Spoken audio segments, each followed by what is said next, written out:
ஆன்மீக தேடல் நிகழ்ச்சிக்கு உங்களை அன்புடன் வரவேற்கின்றேன்.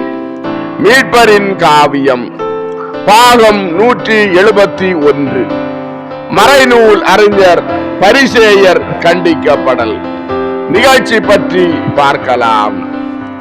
இந்த தலைப்பில் நற்செய்தியாளர்கள் மத்தேயு 23ஆம் அதிகாரத்திலும், மார்க்கு 12ஆம் அதிகாரத்திலும், லூக்கா 11ஆம் அதிகாரத்திலும் எழுதி வைத்திருக்கிறார்கள். மூவரும் எழுதி வைத்திருப்பது ஒரே நிகழ்ச்சி அல்ல.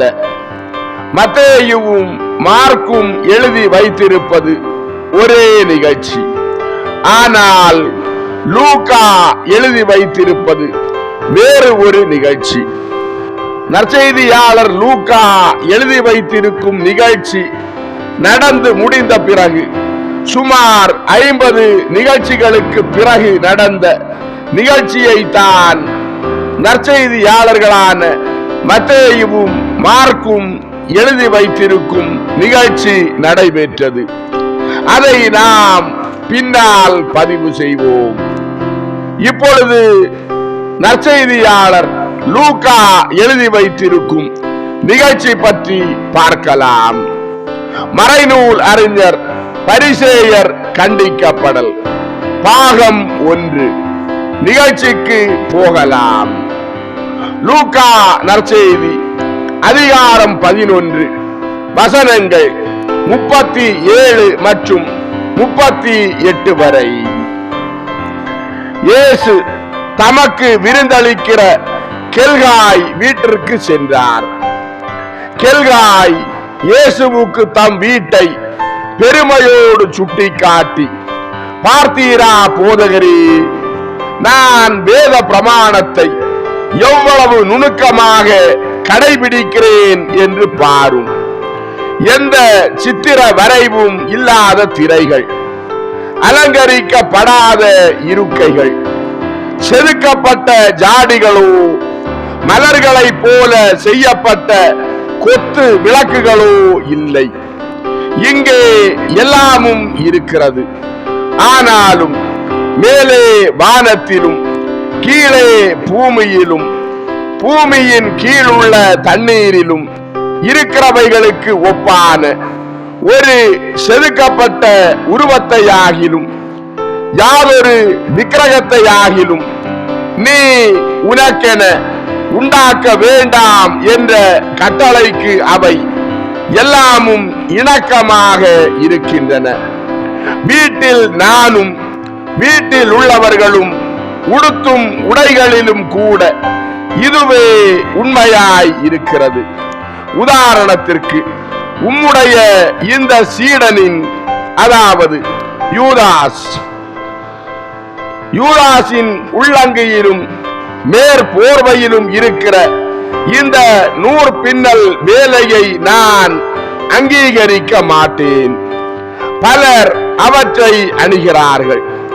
இது வெறும் கிரேக்க நூல் வேலைதான் என்று நீர் மறுத்து கூறலாம். ஆனாலும் அந்த சமரசுகளையும் வளைவுகளையும் பொறுத்தவரை அது எகிப்தின் அடையாளங்களை மிக பலமான முறையில் நினைவுபடுத்துவதாக இருக்கிறது. பயங்கரம், பேய்த்தனமுள்ள இரகசிய எழுத்துக்கள், ஆவிகள் தொடர்புள்ள மாந்திரீக அடையாளங்கள், பெயர் செபூப்பின் கையெழுத்து, இவற்றை அணிவது சீமோனின் யூதாசே உனக்கும், அவனை அனுமதிப்பது போதகராகிய உமக்கும் பெருமையல்ல என்றான். இயேசு கெல்காயை பார்த்து, அவர்களுடைய உடைகளில் உள்ள அடையாளங்களை விட அவர்களுடைய இருதயங்களில் பயங்கரத்தின் அடையாளங்கள் எதுவும் இல்லாதபடி நான் பார்த்துக் கொள்கிறேன்.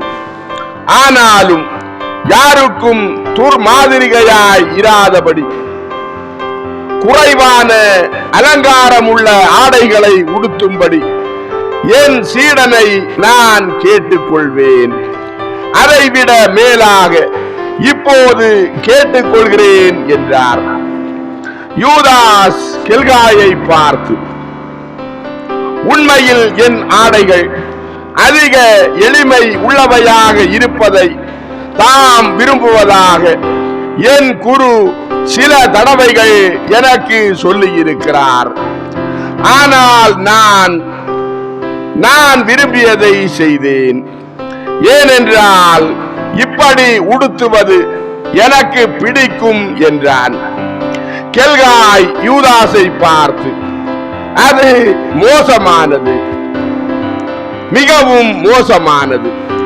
ஒரு யூதேயனுக்கு, அதுவும் நீர் கோவிலை சேர்ந்தவர் என்பதால் குறிப்பாக உமக்கு ஒரு கலிலேயர் கற்பிப்பது மிகவும் மோசமானது என்றான்.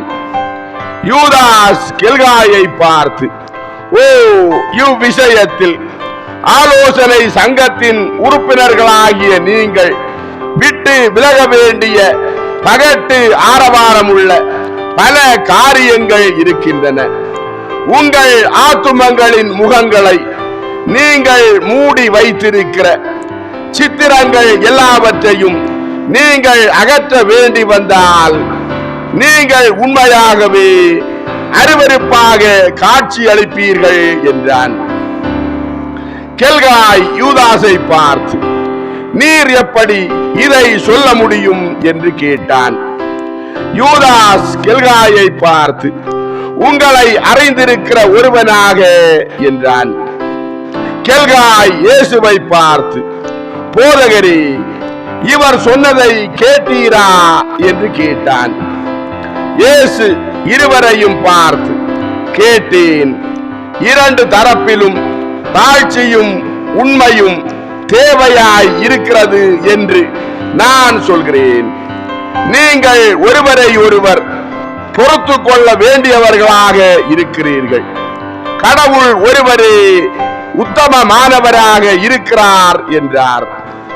பரிசேயர்கள் வேலபாரகர் குழுவில் இருந்த தானியேல் பலவீனமான தனிந்த குரலில், நன்றாக சொன்னீர் ராபி என்றார். கெல்காய் இயேசுவை பார்த்து, இது தவறானது. இணைச்சட்டம் தன் சாபங்களில் தெளிவாய் இருக்கிறது. அருவருப்புக்குரிய வஸ்துவும் கை திறனுள்ள ஒரு மனிதனுடைய கை வேலையுமாகிய ஒரு விக்கிரகத்தை செதுக்கு வேலையாகவோ வார்ப்படமாகவோ செய்கிற மனிதன் மேல் சாபம் என்று அது சொல்கிறது என்றான். யூதாஸ் கெல்காயை பார்த்து, ஆனால் இவை துணிகள், செதுக்கப்பட்ட சிலைகள் அல்ல என்றான். கெல்காய் யூதாசை பார்த்து, பேசாதிரு, உன்னுடைய குரு பேசுவார் என்றான். இயேசு கெல்காயை பார்த்து, கெல்காய், நீதியுள்ளவராக இரும். தேவைப்படுகிற விதத்தில் வேறுபடுத்தி பாரும்.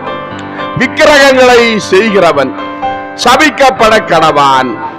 படைத்தவர் தன் படைப்பில் வைத்த அழகிய பொருட்களை போன்ற வடிவங்களை செய்கிறவன் அல்ல.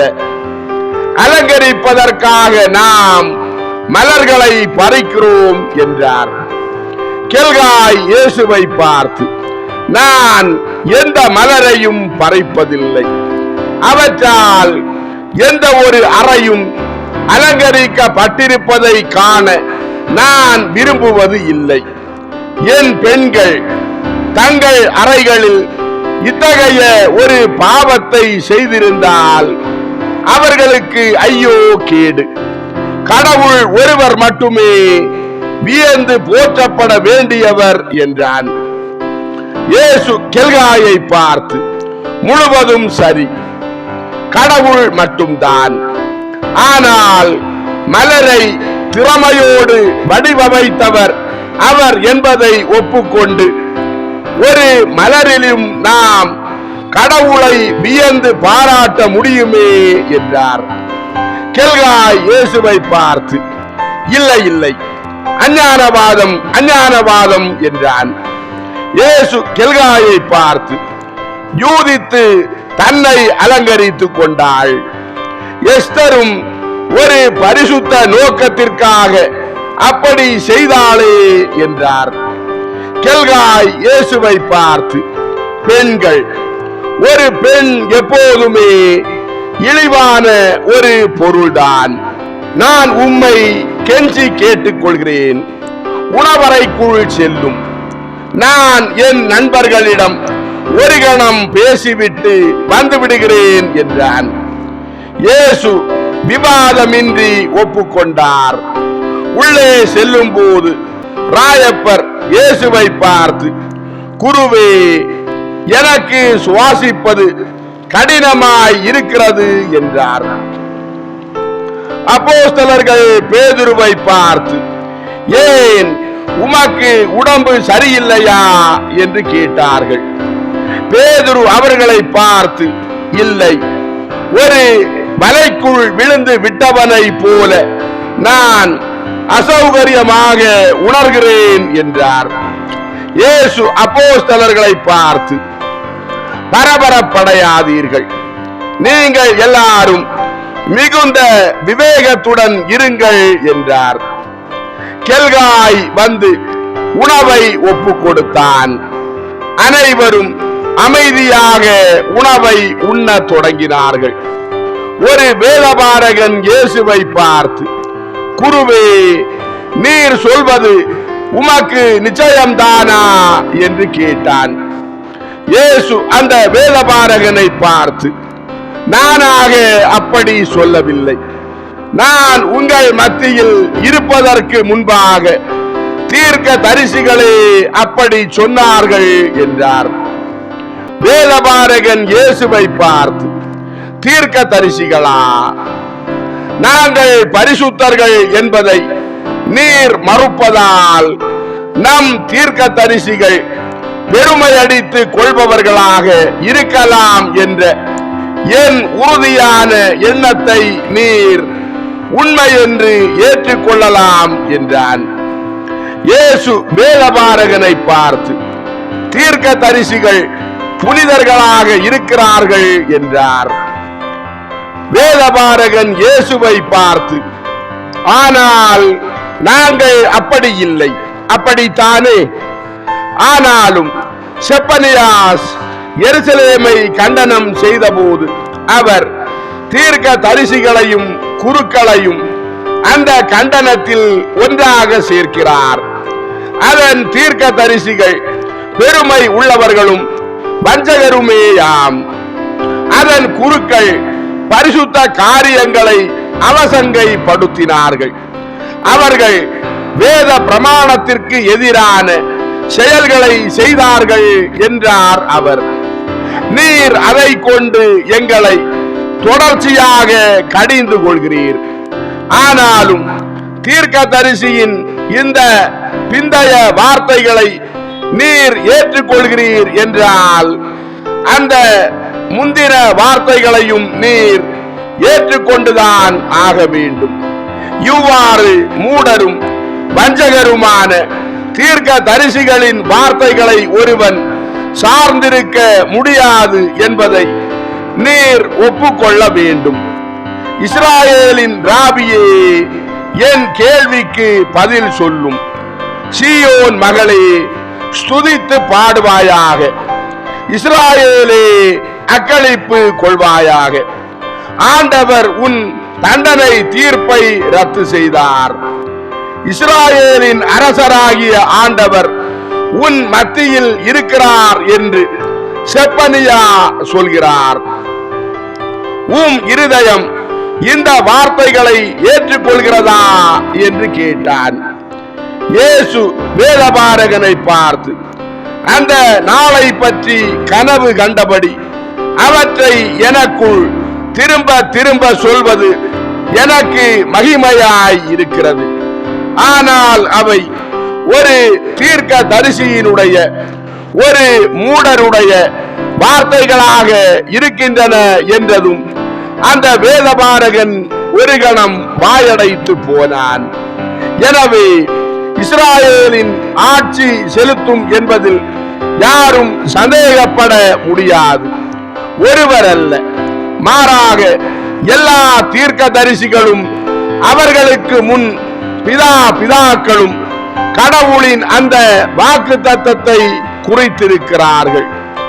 நான் யார் என்று சுட்டி காட்டுவதிலும் பிதாக்கள் தீர்க்க தரிசிகளில் ஒருவர் கூட தவறியதே இல்லை என்றார்.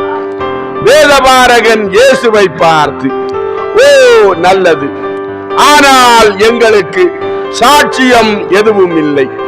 நீரே கூட பெருமை அடித்துக் கொள்கிற ஒருவராக இருக்கலாம். நீர்தான் மெசியா, இறைமகன் என்பதற்கு நீர் எங்களுக்கு என்ன நிரூபணத்தை தர முடியும்? நான் தீர்மானிக்க வசதியாக எனக்கு ஒரு கால குறிப்பை தாரும் என்றான். இயேசு வேதபாரகரை பார்த்து, நான் தாவீதும் எசாயாவும் விளக்கியுள்ள என் மரணத்தை பற்றி அல்ல, மாறாக என் உயிர்ப்பை பற்றியே நான் உமக்கு குறித்து காட்டுவேன் என்றார். வேதபாரகன் இயேசுவை பார்த்து, நீரா மீண்டும் உயிர்ப்பதா? உம்மை உயிர்ப்பிக்க போகிறவர் யார் என்று கேட்டான். இதன் தொடர்ச்சியை அடுத்த நிகழ்ச்சியாக பதிவிடுவோம். அன்பார்ந்தவர்களே, ஆன்மீக தேடல் மீட்பரின் காவியம் பாகம் 171 மறைநூல் அறிஞர் பரிசேயர் கண்டிக்கப்படல் பாகம் 1 நிகழ்ச்சி இதோடு நிறைவடைந்தது.